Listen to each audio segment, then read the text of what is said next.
फिर से लेकर आ चुके हैं आप लोगों के लिए शाम की सभी ताज़ा और बड़ी खबरें।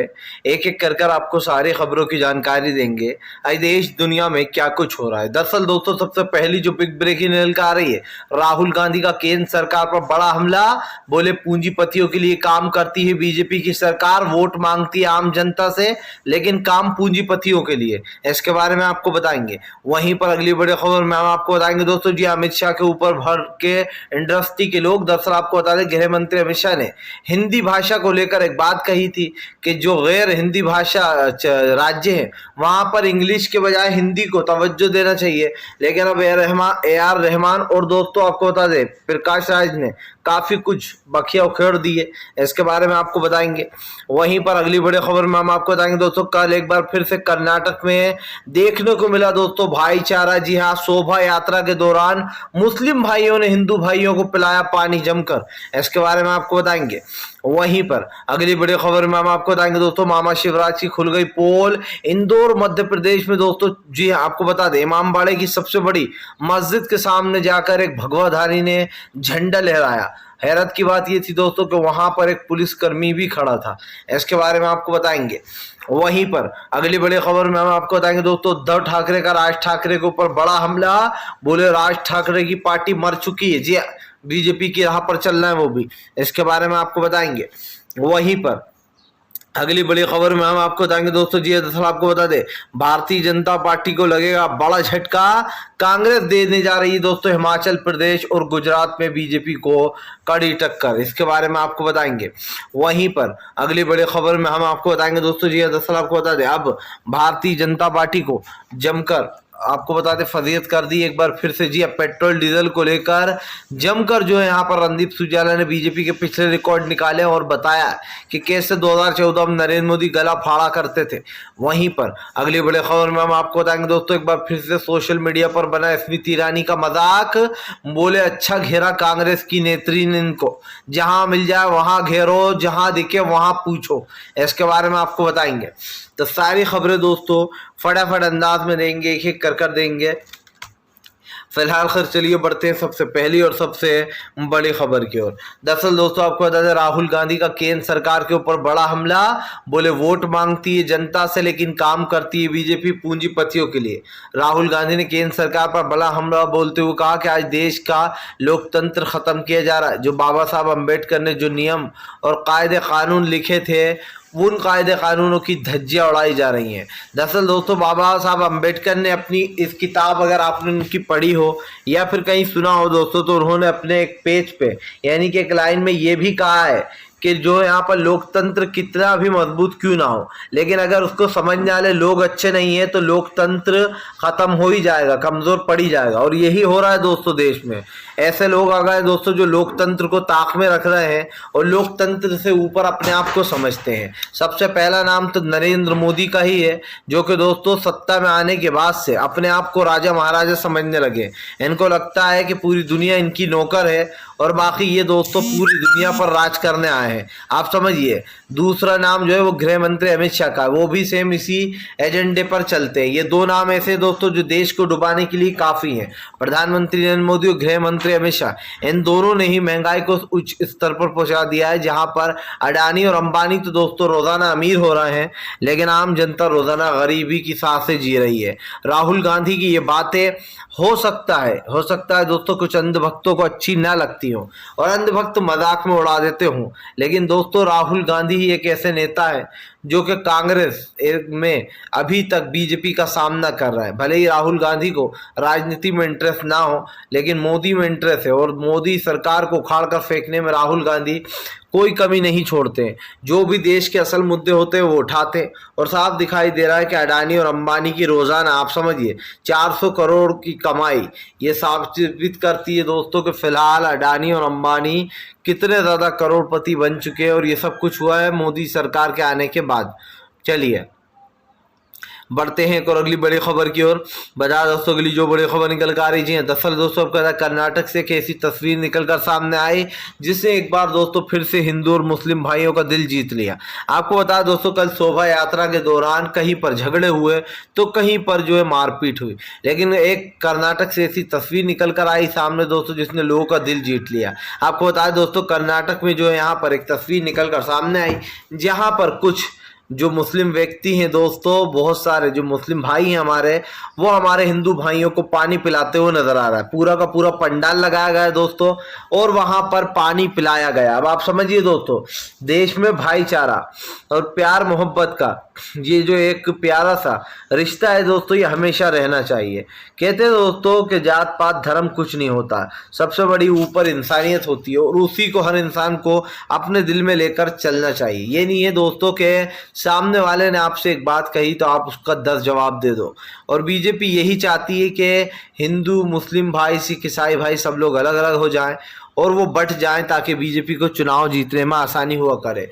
और कई जगह पर दोस्तों ऐसा हो भी रहा है। तो हम इस वीडियो के ज़रिए से ये भी कहना चाहते हैं आपसे कि एक तस्वीर हमारे भारत की ये भी है, कभी नफरत से हटकर ये भी देखिए कि एक भारत ये भी है जहाँ पर सिर्फ प्यार मोहब्बत और यही सब कुछ आपको दिखाई देता है। क्या दोस्तों, जब दिवाली होती थी तो हम बचपन में हम लोग कहीं पर भी चले जाया करते थे, सामने घर हुआ करते थे। ईद हुआ करती थी दोस्तों, हम लोग बचपन में वहाँ पर सामने चले जाया करते थे हमारे पड़ोसियों के यहाँ पर। तो ये जो कुछ यादें हैं दोस्तों, चाहे वो दिवाली हो, ईद हो या होली हो, और इसकी यादें हमेशा दिल में रहती हैं। और यही है कि बस इंसान हमेशा इसी को साथ लेकर चले। नफरत को लाना दोस्तों दिल में बहुत आसान होता है, लेकिन प्यार मोहब्बत को मिटाना उतना ही मुश्किल भी होता है। भले ही केंद्र सरकार ये पूरी कोशिश कर रही हो कि वो देश से भाईचारा हटा देगी, लेकिन दोस्तों ये नामुमकिन है। नामुमकिन इसलिए है दोस्तों क्योंकि आज हमारे 60% हिंदू भाई जो हैं वो बीजेपी के खिलाफ हैं। चलिए बढ़ते हैं एक और अगली बिग ब्रेकिंग की तरफ। बता दोस्तों अगली जो बड़ी खबर निकल कर आ रही है, दरअसल दोस्तों आपका राज ठाकरे के ऊपर जमकर गरजे उद्धव ठाकरे, बोले मर चुकी है इनकी पार्टी, मरी हुई पार्टी को जिंदा करने की कोशिश। दरअसल दोस्तों अगर आप राज ठाकरे को सुनेंगे तो आपको लगेगा कि राज ठाकरे नहीं बल्कि बीजेपी का कोई प्रवक्ता या बीजेपी का कोई घटिया नेता बोल रहा है। और इसलिए कह रहा हूं दोस्तों मैं ये, क्योंकि बीजेपी के नेता आए दिन उल्टी सीधी बातें करते हैं, उनके मुंह से दोस्तों आप शब्द निकलते हैं और अब शब्दों का मतलब तो आप बखूबी समझते हैं। अब दोस्तों ऐसा ही कुछ प्रधानमंत्री नरेंद्र मोदी के साथ होता हुआ नजर आ रहा है। आपको बताते चले दोस्तों, जिस तरीके से ये वीडियो सामने आया है उससे ये साबित हो जाता है दोस्तों कि नरेंद्र मोदी की सरकार पूरी तरीके से फेल हो चुकी है। इसलिए भी हो चुकी है क्योंकि दोस्तों आज राज ठाकरे जो है वो उन्हीं की राह पर चल पड़े। आप समझिए, बाकायदा महाराष्ट्र में लाउड स्पीकर हटाने की बात की गई। ये कहा गया कि मस्जिद से लाउड स्पीकर हटाए जाएं वरना हम हनुमान चालीसा बजाएंगे, और राज ठाकरे ने हनुमान चालीसा बजवाया भी। यानी कि राज ठाकरे ने दोस्तों वही सब कुछ किया जो बीजेपी बहुत पहले से कर रही है। यानी कि बीजेपी को कॉपी किया और पेस्ट कर दिया। कॉपी पेस्ट तो आप जानते ही हैं। अब दोस्तों राज ठाकरे को लगने लगा है कि हिंदू मुसलमान पर बीजेपी की रोटियां सिक रही हैं, तो क्यों ना उसी चूल्हे पर हम भी अपनी रोटियां कुछ रोटियां सेक लें। अब आप समझिए, राज ठाकरे को दोस्तों आप सुनेंगे तो आपको ऐसा लगेगा कि ये तो बीजेपी का नेता है यार, क्योंकि बीजेपी की तरह ही इसने हनुमान चालीसा बजाने की अपील की लोगों से। और जिस तरीके की चीज़ें हो रही हैं इस वक्त महाराष्ट्र में, वो बहुत ही दोस्तों तकलीफदायक है और दुखदायक है। फिलहाल चलिए बढ़ते हैं और अगली बिग ब्रेकिंग की तरफ। बता दोस्तों अगली जो बड़ी खबर निकल कर आ रही थी, दरअसल दोस्तों आपको अब की बार जो है यहाँ पर मस्जिदों पर भगवे झंडे लहराए जाना है। रमज़ानों में दोस्तों मुसलमानों को परेशान करने का एक और नया तरीका भगवाधारी गुंडों का। आपको बताता चलूँ दोस्तों, एक वीडियो सामने निकल कर सामने आया है इमामबाड़ा मस्जिद से। आपको बता दोस्तों मध्य प्रदेश इंदौर जो है वहाँ की सबसे बड़ी मस्जिद है दोस्तों इमामबाड़ा। अब दोस्तों इस मस्जिद के सामने भगवाधारी गुंडा खड़ा हुआ है एक, और वो बड़ा सा भगवा झंडा लेकर जाता है और मस्जिद के सामने खड़ा होकर फहराता है। हैरत की बात यह है दोस्तों कि उस मस्जिद के पास जब ये झंडा फहराया जाता है तो वहीं पर दोस्तों एक व्यक्ति जो है वो भी खड़ा होता है, और वो व्यक्ति कोई आम आदमी नहीं दोस्तों बल्कि पुलिस कर्मी होता है। हमने देखा है दोस्तों बीते कुछ दिनों में, बीते कुछ सालों में, कि पुलिस कैसे अब तमाशबीन बनकर रह गई है। जो पुलिस को दोस्तों कार्रवाई करना चाहिए वहां पर कार्रवाई तो नहीं की जाती है। लेकिन बीजेपी का साथ जरूर दिया जाता है। और ये मैं क्यों बोल रहा हूँ दोस्तों, क्योंकि आप इस वीडियो में साफ साफ देख सकते हैं, फोटो में जहां पर भगवा झंडा लहराया जा रहा है वहां पर एक पुलिसकर्मी भी खड़ा है, और दोस्तों वो पुलिसकर्मी सब कुछ मूर्ख बनकर देख रहा है। अभी आपको याद हो दोस्तों, जो मुनीदास जिसने महिलाओं के रेप करने की बात की थी, मुस्लिम महिलाओं के, उस मुनीदास के साथ भी दोस्तों 3 पुलिसकर्मी बाकायदा गाड़ी में थे, और बीजेपी के नेता से इसके अच्छे खासे संबंध, इसीलिए बीजेपी ने इसको सिक्योरिटी दी पहले तो, कि जाओ अब जो भी ज़ेरो गलना अगलो तुम्हारे साथ पुलिस वाले हैं। 3 पुलिस वालों को पीछे खड़ा किया, पुलिस वाले महिलाओं के रेप की बात सुनते रहे, लोगों ने उस पुलिस को भी जमकर ट्रोल किया, लोगों ने कहा कि पुलिस को अपनी वर्दी उतार कर फेंक देना चाहिए और भाजपा के नाम का चोला पहन लेना चाहिए, क्योंकि जिस तरीके से आजकल पुलिसकर्मी दोस्तों, खास कर हमारे देश की पुलिस भाजपा के सामने नतमस्तक हो गई है दोस्तों, ये सच में बहुत ही दुखदायक है। आप समझिए, आज देश में लोकतंत्र को ख़त्म किया जा रहा है, लोगों के अरमानों को मारा जा रहा है, आप और हम ये चीज़ बखूबी देख रहे हैं, और जब तक देखते रहेंगे दोस्तों, जब तक कि सरकार समझ नहीं जाती। इस सरकार का सिर्फ एक ही एजेंडा है दोस्तों, और वो एजेंडा क्या है? हिंदू मुसलमान करो, राजनीति चमकाओ और वहां से उठ के निकल लो। यही भारतीय जनता पार्टी है, यही भारतीय जनता पार्टी का गणित है। चलिए बढ़ते हैं एक और अगली बिग ब्रेकिंग की तरफ। बता दोस्तों, अगली जो बड़ी खबर निकल कर आ रही है, दरअसल दोस्तों आपको एक बार फिर से एमएलसी चुनाव में धांधली, अखिलेश यादव का हुआ पारा है। दरअसल दोस्तों अखिलेश यादव ने बीजेपी के ऊपर हमला बोल दिया।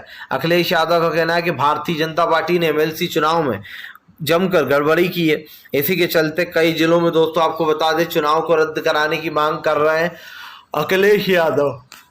आपको याद है दोस्तों, एमएलसी चुनाव में इससे पहले जो यहाँ पर प्रधानी के जो चुनाव हुए थे उसमें भी जमकर गड़बड़ियां की गई थी, और यही कारण है जो अब एमएलसी चुनाव में भी एक बार फिर से गड़बड़ियां देखने को मिल रही हैं।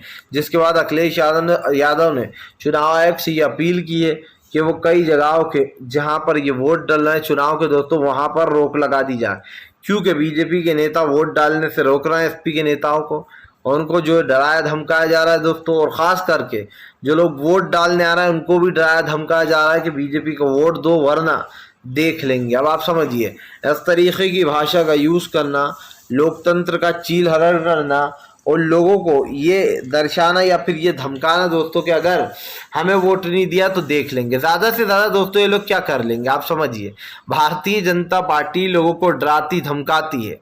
ये एक दोस्तों ऐसी पार्टी है जो डरपोक तो है ही है, लेकिन डरपोक के साथ दोस्तों इस पार्टी की असलियत भी निकलकर सामने आ जाती है कि दरअसल इस पार्टी की दोस्तों असलियत है क्या।